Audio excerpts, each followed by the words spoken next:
Hey, Thomas, how are you, bud?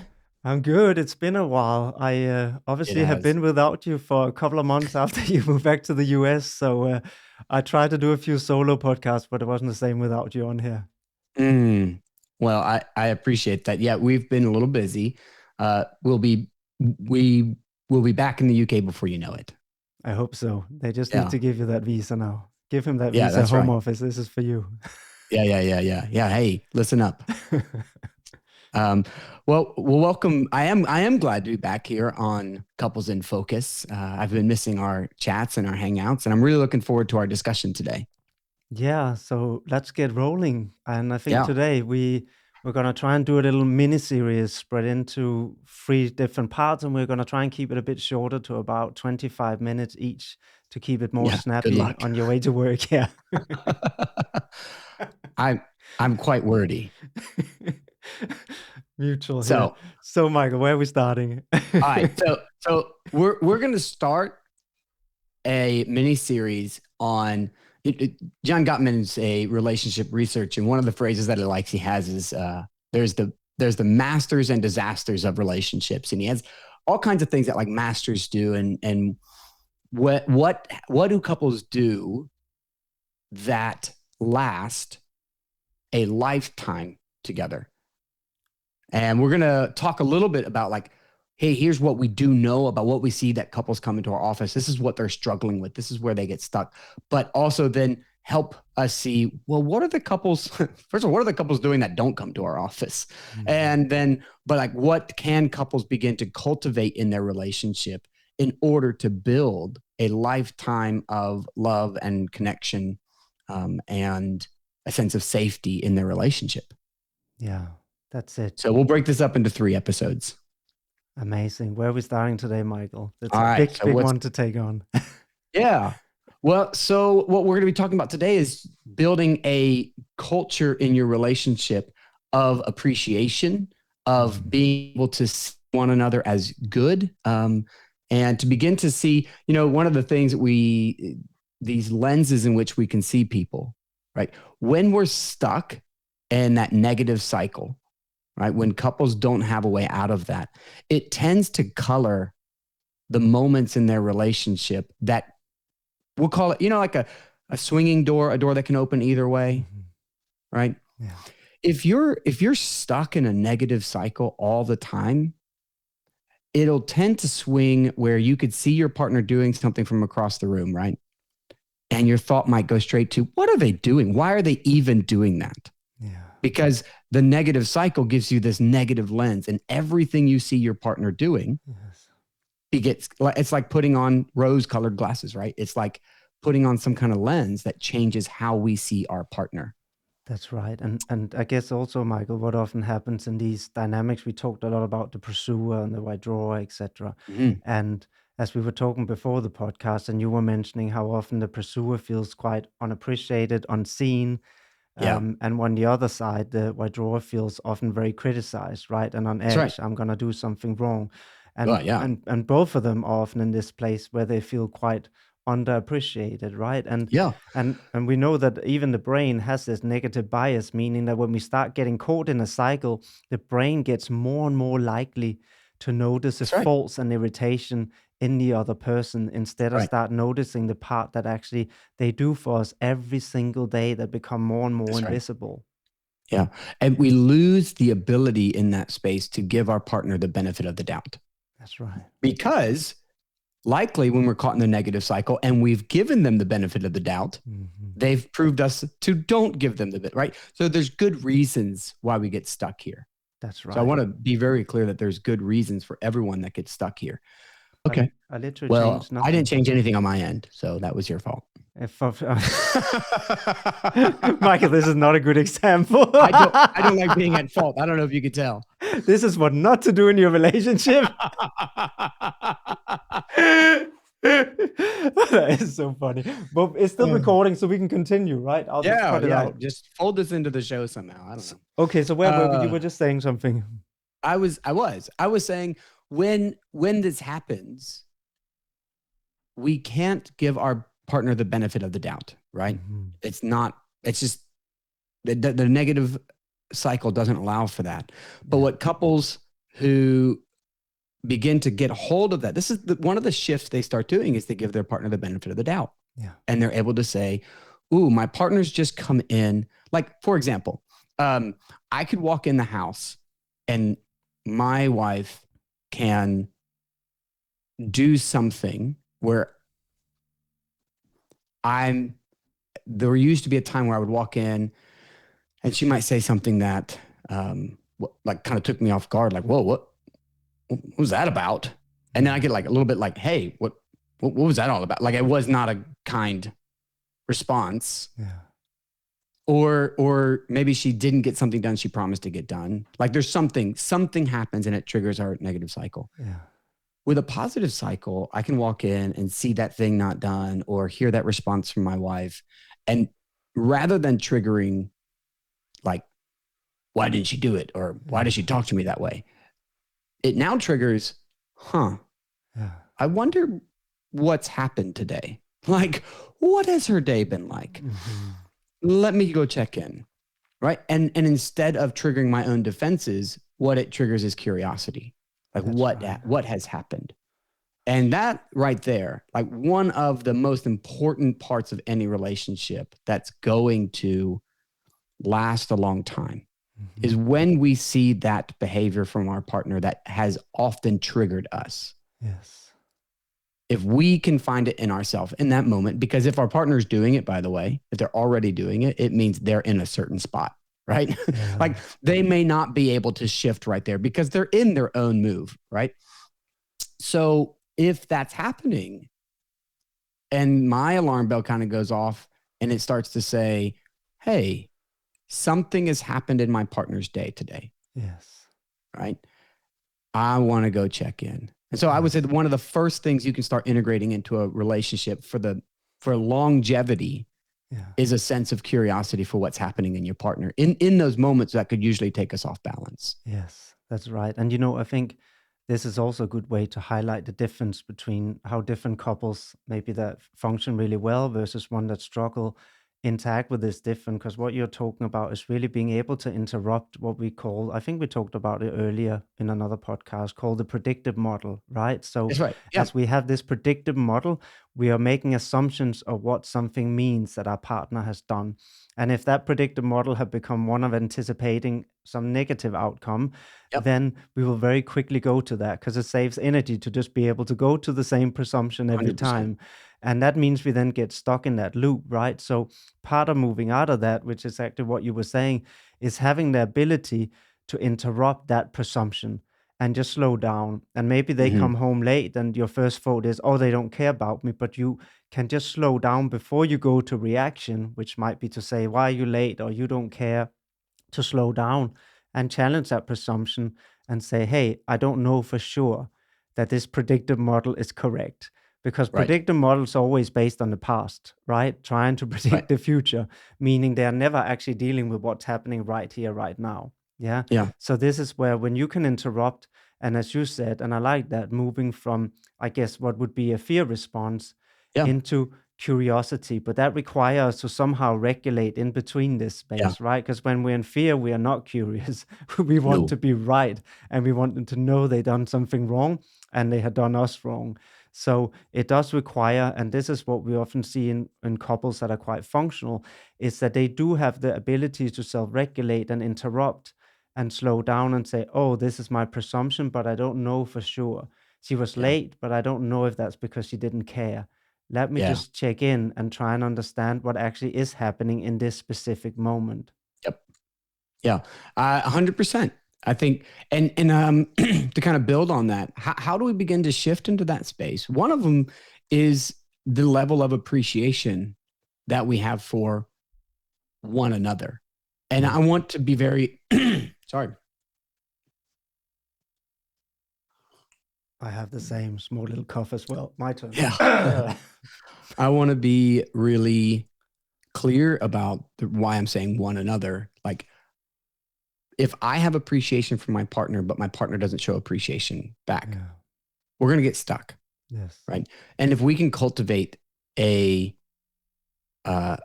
relationship where we are constantly looking for what the other person is doing, Mm-hmm. and we can name it, Yeah. right? I think about how many times a week, a day, I just say thank you Yeah. to my wife for all kinds of things.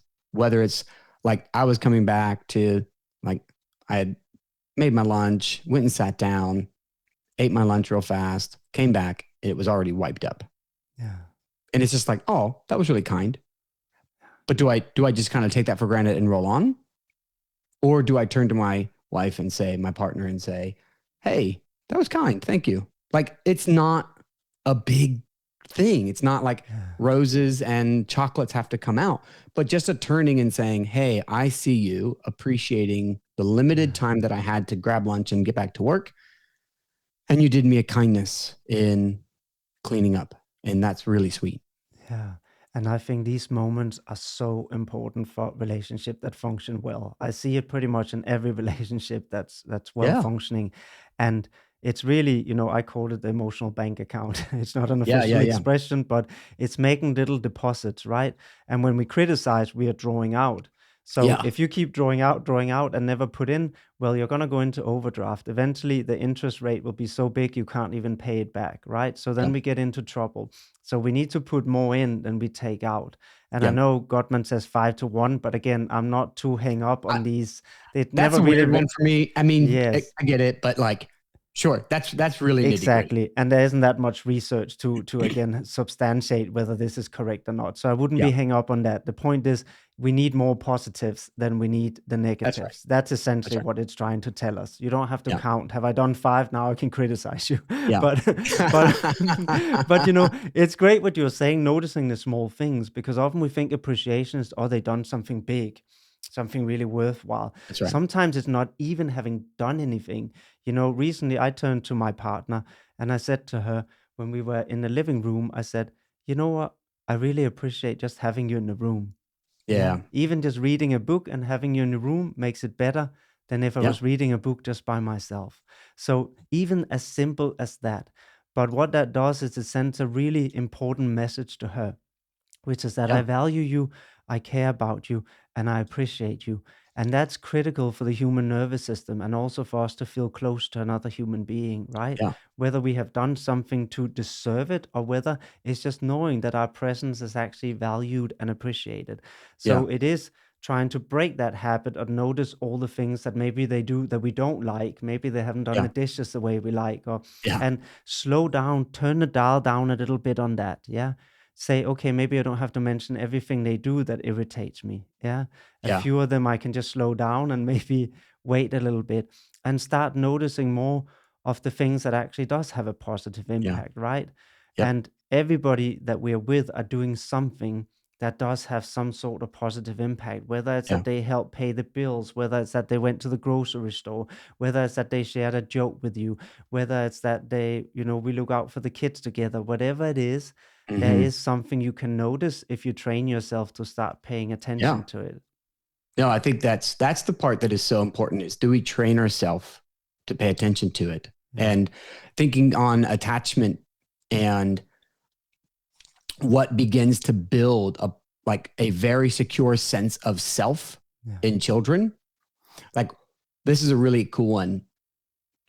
What begins to tell children they are good, Mm, like deeply holding in themselves that they are good, mm, is not that their parents told them they are good. That is important, right? mm, They need to hear those words. They need to hear I love you. That's a part of building that sense of self. mm, But one of the research shows it's in not interacting with your kids, but noticing them from afar mhm, and taking delight in them. mm. And so when your kid is on the floor playing with their toys, doing little building blocks, it's not always joining them and doing it with them. But sometimes your kid needs to see you in another room, Yeah, seeing them and seeing joy in your eyes that's about right. just what they're doing and who That's they right. are. That doesn't stop in childhood. Mm, Like, when your partner catches you from another room, just glancing at them and see love in your eye, and they say, what? Right? They're like, what? And you look back at them and say, just noticing how beautiful you are, or just appreciating you right now. Yeah. Like there's a real sense of like, I'm not doing anything. It doesn't matter if you're doing something. And I guess that's the whole point. There's Yeah, nothing you have to do. that's I right. already appreciate you, right? And even as you're sharing that and we're telling this, I felt the sense of calm in my nervous system. Yeah. And because that's what it creates a sense of safety, of calm, that I'm here, I am accepted. It's not that I have to be a performance, right, throughout this Hmm. life. And that's one of the most valuable gifts we can give our children, but also a partner. And I Yeah. really like how you shared this, because it also illustrates that it doesn't even have to be verbal. Yes, we can add verbals, Sure. but it doesn't even have to be. It can even be that they see it in your eyes and in your body language and your facial expression, Yeah. that they see that you're standing there and you're feeling a sense of appreciation. So actually, a lot of this is training your own internal Yes. compass, right? To start noticing and appreciating things about your partner and about life in general that you see Hmm. around you. Because as you start to notice that, you can start to, it's like somebody who can stop and look at a tree and be caught in awe, right? They Right. experience a Yeah. world different than the one just walking past and saying, why Yeah. have nobody cleaned up the leaves? Same external experience, right? It's the Yeah. same external Yeah. experience, Yeah. but two different perceptions. So Yeah. it's training ourselves to start having a perception where we Mm. start noticing these little things. And Yeah. as you say, sometimes we don't even have to use words. We Yeah. can just look at them with admiration. And I'll add, when you notice it, just try this at home. Notice your kid doing something, just building blocks, playing, and the way they're playing, and just watch them with a smile on your face. They will look back and they will normally smile back if it's a younger child, Yes. and they're taking in that you are enjoying them. Yeah. Do it with your partner, and whose lifetime has been built around not believing they're worthy of that kind of love and appreciation. Yeah. They will ask you to fill it with words. They'll say, what? Right? Yes. They won't automatically, like a small child will automatically take that in, Yeah. but your partner will ask, what? What did I do? Right? They'll go straight into their model of self, which is, Mhm. I'm being caught. Right? Yeah. And so we will need to backfill with words Yeah. for a time with our partner. That's right. But eventually, if we keep doing that, your partner will hold a sense of your love and appreciation in your eyes. And you can walk into the room, flick your eyes over at them, give them a sly grin, and they will be able to take that in. And that's going to start setting a different tone for your relationship. And isn't that beautiful when we can do that for another human being? Because Yeah. what you're describing so perfectly here is that you're right. They will probably initially say, what? Yeah. Because their own sense of self haven't built in that into their nervous system yet. That actually somebody could just look at me and appreciate me just for being, right?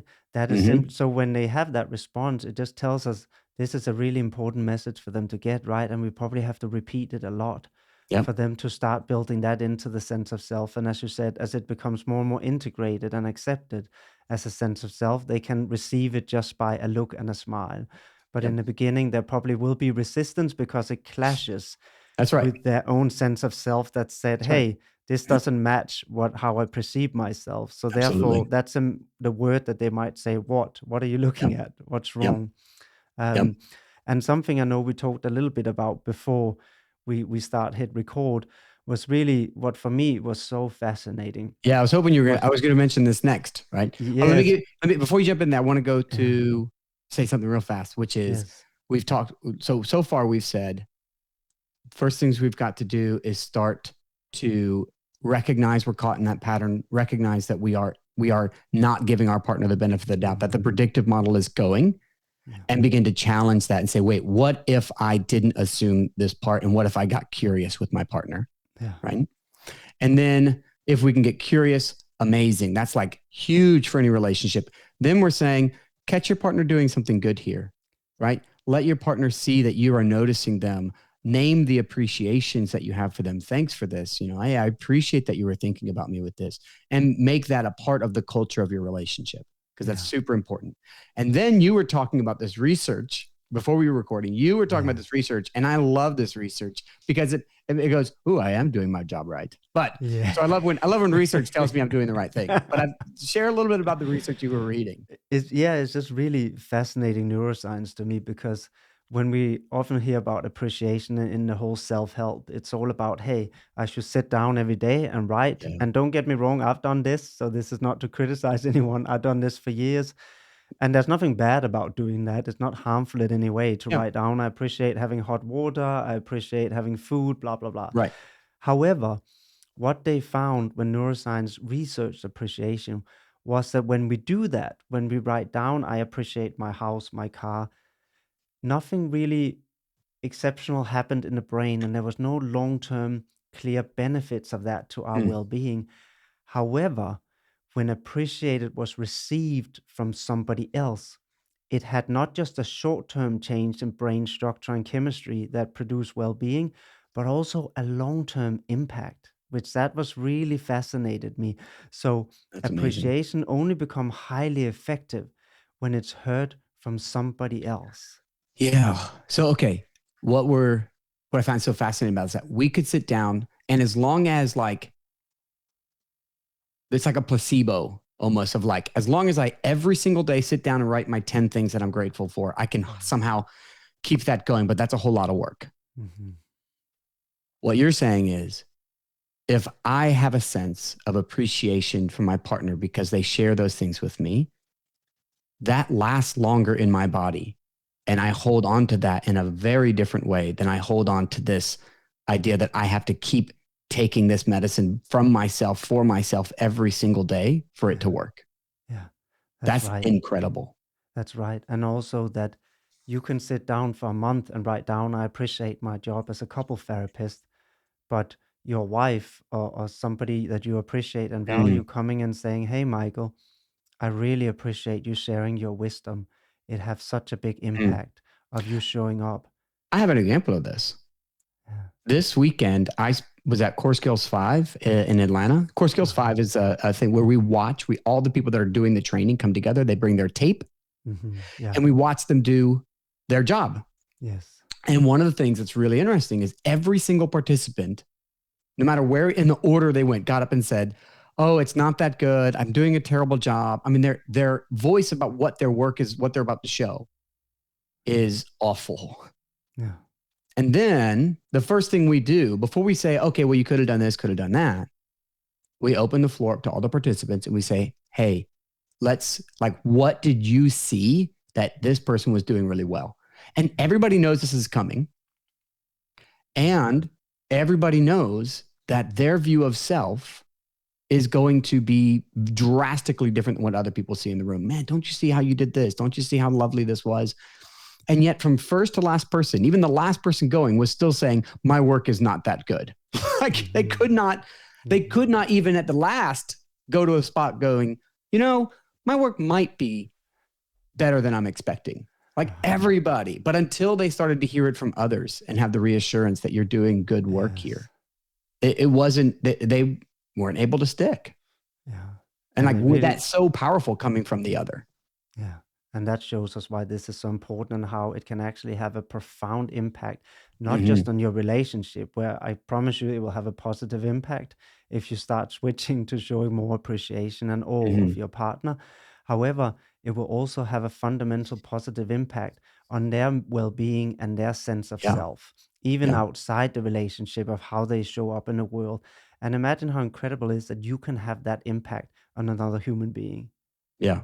Yeah. Absolutely. All right. So we are going to wrap this episode up, but just a quick recap, right? We're talking about integrating curiosity in the moments that would normally head down that predictive path, pausing and saying, "What's happening in me or what's happened to my partner that's brought us to this place?" Mm. And we're talking about adding in spoken appreciation, like really noticing, like, "Hey, I see you." Like the pursuers who never get seen for all the work they're doing. "Hey, I see the work you're doing." Or the withdrawer who's always getting criticized. "Hey, I love that you did this. Thank you so much." Begins to change the narrative of what their partner thinks and the prediction that they have.